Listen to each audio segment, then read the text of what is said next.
Como podemos observar nesse clipe que você acabou de ver, as funções inorgânicas muitas vezes são úteis à nossa saúde. A maioria das pessoas hoje vive o grande problema da acidez, problemas estomacais em geral, úlceras, gastrites, e os principais remédios que ajudam a combater e muitas das vezes a curar essa acidez estomacal são bases formuladas na forma de remédios, vendidos normalmente em farmácias e que se usa continuamente, como Gelusil-Lac, Pepsamar, Colantil e vários outros remédios à base de hidróxido de magnésio, hidróxido de alumínio e outros hidróxidos gerais. Por isso, hoje, vamos estudar a função hidróxido. A função hidróxido pode também ser chamada de bases, hidróxidos ou álcalis, basicamente porque ela tem na sua estrutura o íon hidroxila, o íon OH-, que é o caracterizador da base.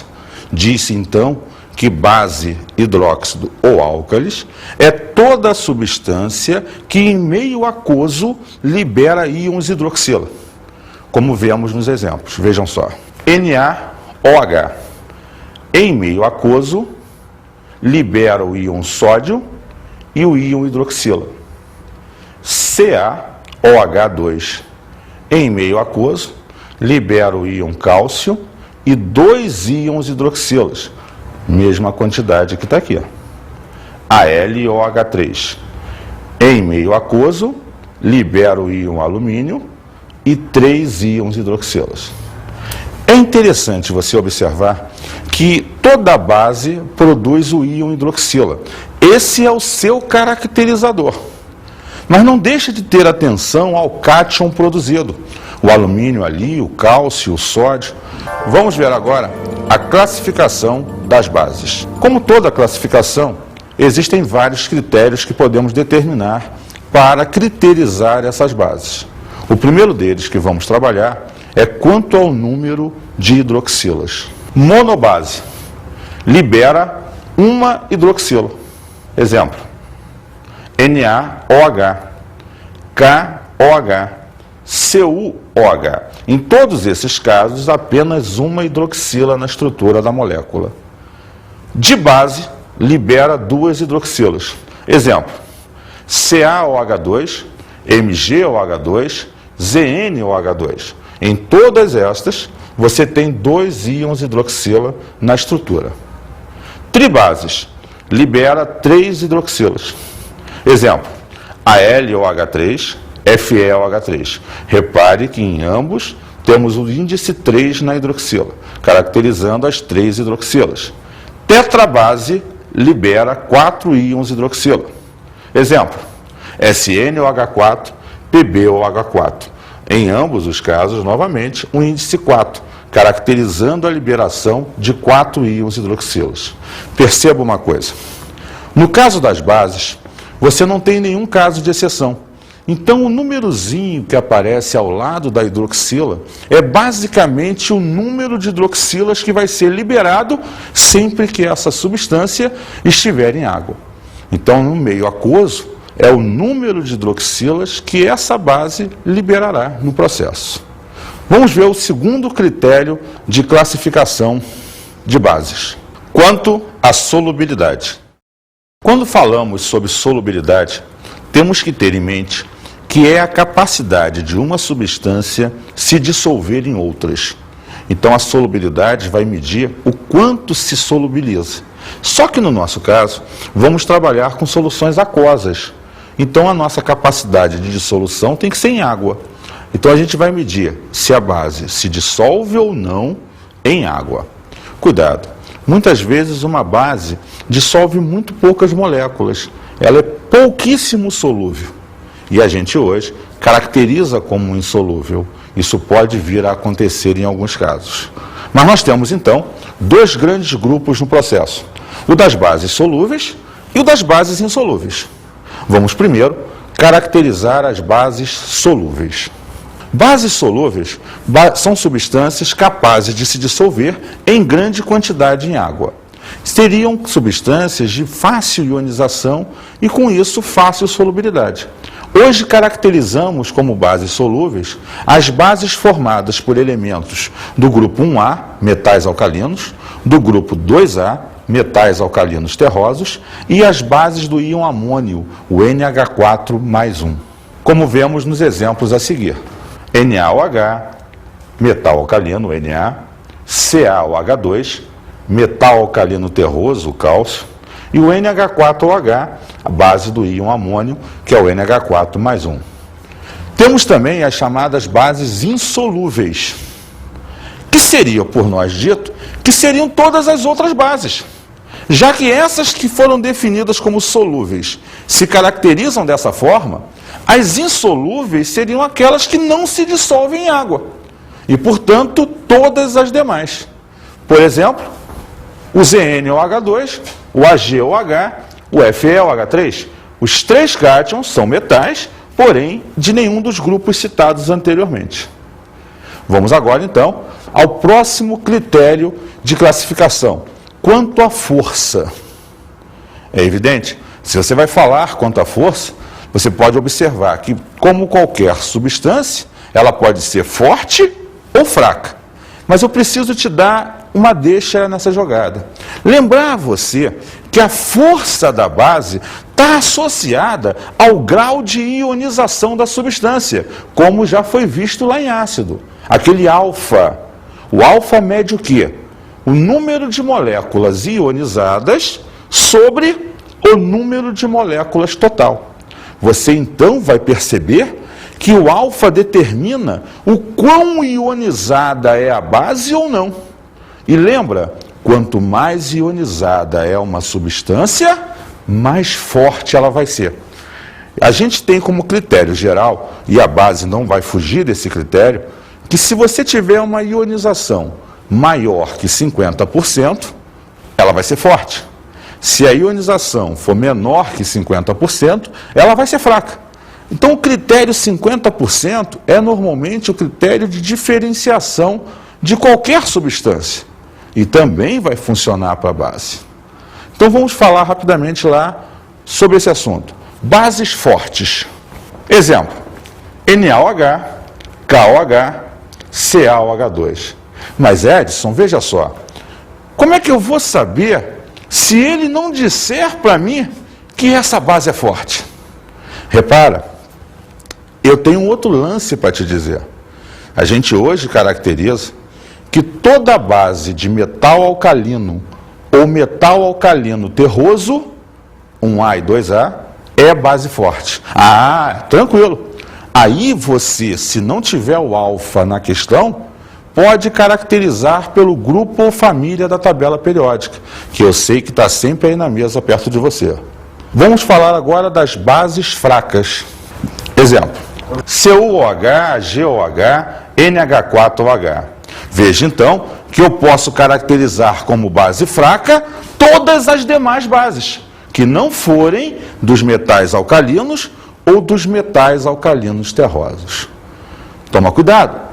Você tem uma derrubada nesse processo, que é o NH4OH. Você viu no outro critério que o NH4OH, o hidróxido de amônio, ele é uma substância fraca, mas ele é solúvel. Cuidado com isso, porque a gente tem a capacidade de perceber que normalmente as bases fortes são solúveis. Ele é a única substância que, embora fraca, seja solúvel. Isso o caracteriza de forma um pouco diferente. É importante ressaltar esse fato. Pode ser uma derrubada de concurso. Vamos ao próximo assunto, que é nomenclatura de bases. Observa só, para dar nome a uma base, você deve se preocupar, basicamente, com o cátion que forma essa base. Por quê? Existem metais que apresentam um número de oxidação fixo, é sempre o mesmo. Exemplo, metais alcalinos são sempre mais 1, metais alcalinos terrosos são sempre mais 2. Mas existem elementos que apresentam um número de oxidação variável. O ferro, por exemplo, pode ser mais 2 ou mais 3. O estanho pode ser mais 2 ou mais 4. Então você diferencia a nomenclatura em dois grupos. Vamos então trabalhar primeiro a nomenclatura para elementos com NOx fixo. Exemplo, para estes elementos, você usará a palavra hidróxido, mais a preposição de, mais o nome do elemento formador da base. Por exemplo, NaOH, hidróxido de sódio. AlOH3, hidróxido de alumínio. ZnOH2, hidróxido de zinco. Observou então? Se o elemento tem número de oxidação fixo, basta usar a palavra hidróxido, a preposição de e o nome do elemento, não importa quem ele seja. Tá? A outra forma de dar nome é quando esse elemento varia de NOx. Vamos nós. Para elementos com variação do NOx, devemos usar hidróxido mais o nome do elemento, como ele varia de NOx, oso, se ele for o menor NOx, ico, se ele for o maior NOx. Vamos ver alguns exemplos. SnOH2, SnOH4. No primeiro, ele tem NOx mais 2. Como é o menor, eu vou usar hidróxido, estanho mais a terminação oso, estanoso.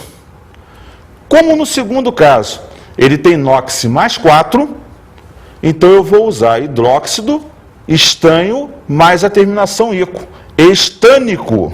Vamos ver um outro exemplo para fixar melhor a ideia. FeOH2. Observa que aqui o NOx do ferro é mais 2. Como é o menor NOx, eu vou usar a terminação oso.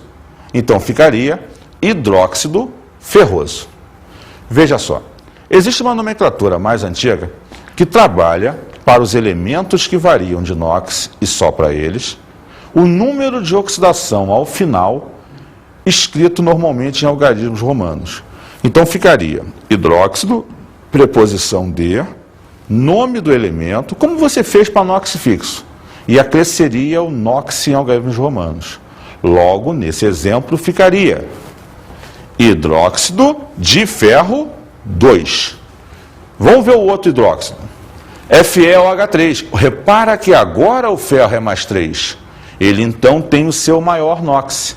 Fica então hidróxido férrico. Ou, usando a outra notação já dita, hidróxido de ferro 3.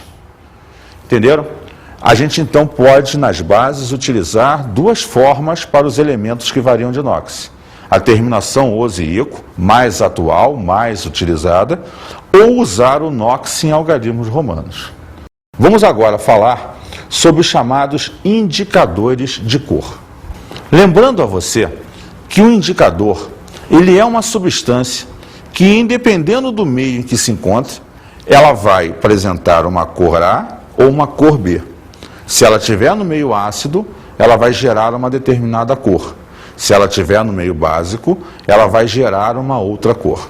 É comum se falar que no meio neutro, o meio neutro para a gente é a cor original do indicador. É como ele vai se apresentar no processo. Vamos ver agora alguns casos e exemplos de indicadores de cor. Vem comigo. Fenolftaleína, meio neutro, incolor, porque ela é uma solução incolor. Se ela for colocada em alguma coisa ácida, ela vai permanecer incolor. Se ela for colocada em algo básico, ela passa ao vermelho, levemente roseado. Vamos ver um outro.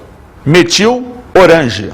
Em seu meio neutro, quer dizer, ele se encontra assim numa forma de solução, ele é amarelo-laranja. Se colocado em meio ácido, ele adquire a cor vermelha. Se colocado em meio básico, ele permanece amarelo-laranja. Vamos ver um outro. Papel de tornassol. Esse é interessante para soluções coloridas. Por quê? Porque necessariamente ele vem impregnado numa tira de papel. E se a solução é colorida, você não vai perceber a mudança de cor. Mas ao colocá-lo na solução e tirá-lo, você vai perceber na fita de papel a cor. É ali que você tem que olhar. Veja só, se colocado em meio ácido, ele passa a vermelho. Se colocado em meio básico, ele passa a azul. Lembrando que em meio neutro, ele vem normalmente para a gente, ou numa tira de cor azul, ou numa tira de cor vermelha. Extrato de repolho roxo. Sua cor natural, ou meio neutro, é roxo. Se colocado em meio ácido, adquire a coloração vermelha. Se colocado em meio básico, adquire a coloração verde. Vocês acabaram de ver a utilização dos indicadores e, na teoria, como é que aconteceu. Agora eu vou tentar te mostrar alguns exemplos de indicadores de cor no uso prático do processo e observando, inclusive, a virada de cor desse indicador. Vamos olhar primeiro, citado inclusive nos exemplos, a fenolftaleína. Eu tenho aqui 2 recipientes com água, onde eu vou botar um pouquinho de ácido clorídrico nesse primeiro, e vamos ter uma solução então ácida.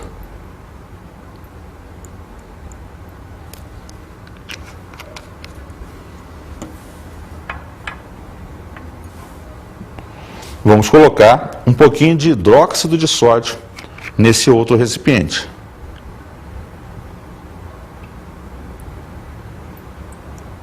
E com isso, vamos ter uma solução básica. Fenolftaleína é uma solução incolor. Necessariamente ela não apresenta cor. Se acontecer o que se espera, ao ser adicionada em meio ácido, ela vai continuar incolor. Se colocada em meio básico, ela vai tender ao vermelho, meio roseado, como eu já tinha lhe dito. Com isso, você consegue diferenciar a ideia ácido-base. Vamos olhar um outro indicador. No caso aqui é o azul de bromotimol. Se ele é um indicador de cor, ele deve mudar a sua cor em função do meio em que se encontra. Vamos ver.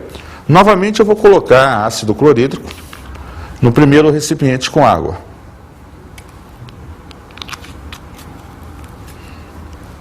E vou colocar hidróxido de sódio no segundo recipiente. Com isso temos uma solução ácida e uma solução básica. Agora vamos adicionar um indicador de cor. Na solução ácida,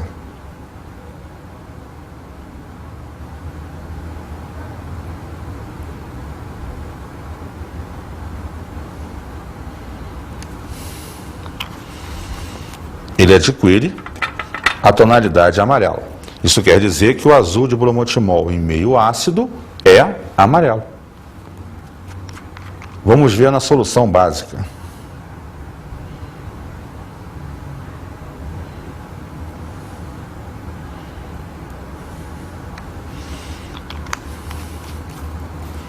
Na solução básica, ele adquiriu uma coloração azul, logo diferenciando o meio ácido do meio básico. Vamos pegar 2 exemplos do nosso dia a dia. Limão. Vamos pegar um pedacinho do limão, vamos espremer aqui o sumo e vamos observar a cor que irá adquirir.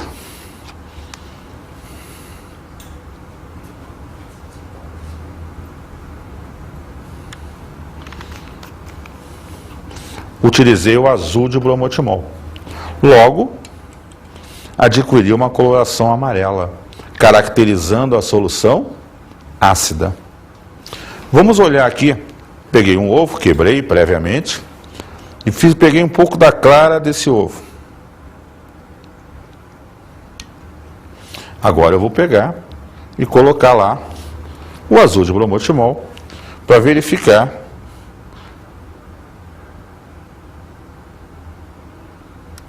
observa o azul formado, o que caracteriza a solução básica que representa a clara de ovo. Significa dizer que a clara de ovo é uma substância, uma solução básica, o sumo do limão é uma solução ácida. E assim você caracteriza a diferença na maioria das substâncias em ser ácida ou ser básica. Os ácidos em geral apresentam sabor azedo característico, conduzem corrente elétrica em meio aquoso, atuam como eletrólitos devido à existência de íons na solução. Já os compostos covalentes que formam os ácidos, quando puros, por serem moleculares, não conduzem corrente elétrica. As bases apresentam sabor adstringente e cáustico, semelhante ao de banana ou caqui verdes. As bases de metais alcalinos conduzem corrente elétrica na fase líquida, fundidas ou em solução aquosa. As bases de metais alcalino-terrosos conduzem pouco a corrente elétrica. Observaram no texto? Ele faz uma comparação rápida das características gerais de ácidos e bases, substâncias as quais acabamos de distingui-las por meio de indicadores, para que você perceba que em soluções aquosas, normalmente elas geram cis-íons, lá no início falamos sobre isso, e conduzam com isso corrente elétrica. Vamos agora fazer alguns exercícios. Primeiro, indique a alternativa onde todas as bases são praticamente insolúveis em água. Letra A, FeOH2 e LiOH. Letra B, AlOH3 e FeOH2. Letra C, MgOH2, NaOH e AlOH3. Letra D, KOH, AlOH3, FeOH2 e LiOH. Letra E, FeOH2, AgOH e NH4OH. Vamos então frisar aquela questão do enunciado. Ele quer bases que sejam insolúveis. Lembrando na classificação, a base é solúvel se ela for de metal alcalino, alcalino terroso e do NH4 mais 1. Basta procurar nas opções onde você encontrará bases de outros elementos. Vamos olhar as opções. Letra A, o ferro é insolúvel. O lítio é metal alcalino, então é solúvel. Essa não serve. Letra B, o alumínio é insolúvel. E o ferro é insolúvel. Essa, então, é a nossa opção de resposta, pois os dois elementos encontrados ali não pertencem à família 1A, 2A ou ao grupo NH4 mais 1, sendo então a resposta a letra B de bola. Vamos ao segundo exercício. A equação que representa corretamente a dissociação iônica de uma substância de fórmula MOHX é: letra A, MOHX dando MX mais OH menos. Letra B, MOHX dando MX mais XOH menos. Letra C, MOHX dando XM mais XOH menos. Letra D, MOHX dando XMX mais OH menos. E letra E, MOHX dando M mais XOH menos. Bom, num processo de dissociação, aquele númerozinho que ali está representado por X vai determinar sempre o número de hidroxilas que a base libera.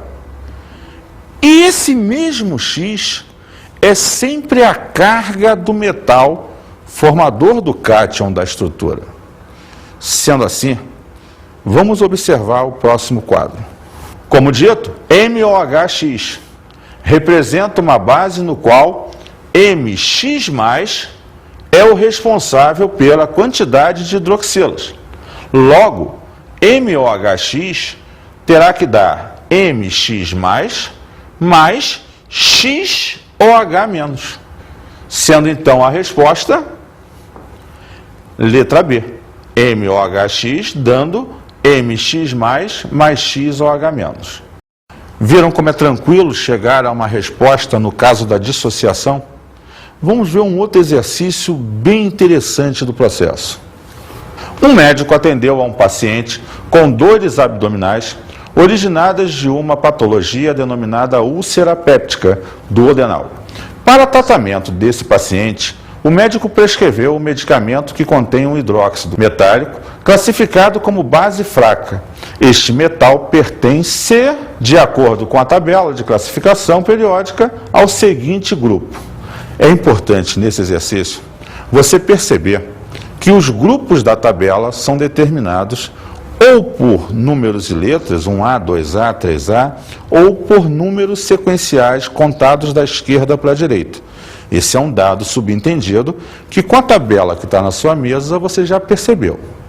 Outra coisa importante, falamos que bases fortes pertencem ao grupo 1A e 2A. E o enunciado fala em base fraca. Então temos que pegar alguém que seja de um grupo que apresente base fraca. Próximo item do jogo. Lembra que para ser base, esse cara ligado ao grupo OH tem que ser um metal. Então vamos olhar as opções que temos. Letra A, 1. Letra B, 13. Letra C, 16. Letra D, 17. Letra E, 8. E eu te coloquei no início da questão o quê? Tinha que ser base fraca e metal para formar base. Características do enunciado. Então só pode servir como resposta a letra B de bola. Porque o grupo 13 é o grupo 3A, que caracteriza um elemento típico de antiácido, o alumínio, que é fórmula do Gelusil-Lac e do Milantaprus, que são remédios utilizados normalmente nesse tipo de atuação. Vide o clipe de iniciação que nós tivemos, que já te mostrou essa ideia. Eita, professor, quanto exercício! Daqui a pouco eu evaporo de tanto pensar. Gotinha, essa é a forma de chegar à perfeição. Quanto mais se treina, quanto mais se trabalha exercícios, mais se fixa a ideia das questões e da matéria que foi trabalhada. Vamos agora, então, Gotinha, fazer as nossas dicas de estudo.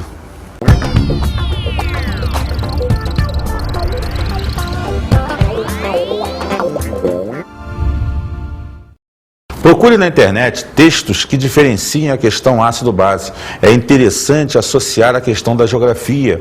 Nas culturas muito cansadas e de muito uso de irrigação artificial e de fertilizantes, você usa normalmente para restaurar a terra o processo de calagem. É a utilização de uma substância básica, neutralizando o ácido e reaproveitando a terra.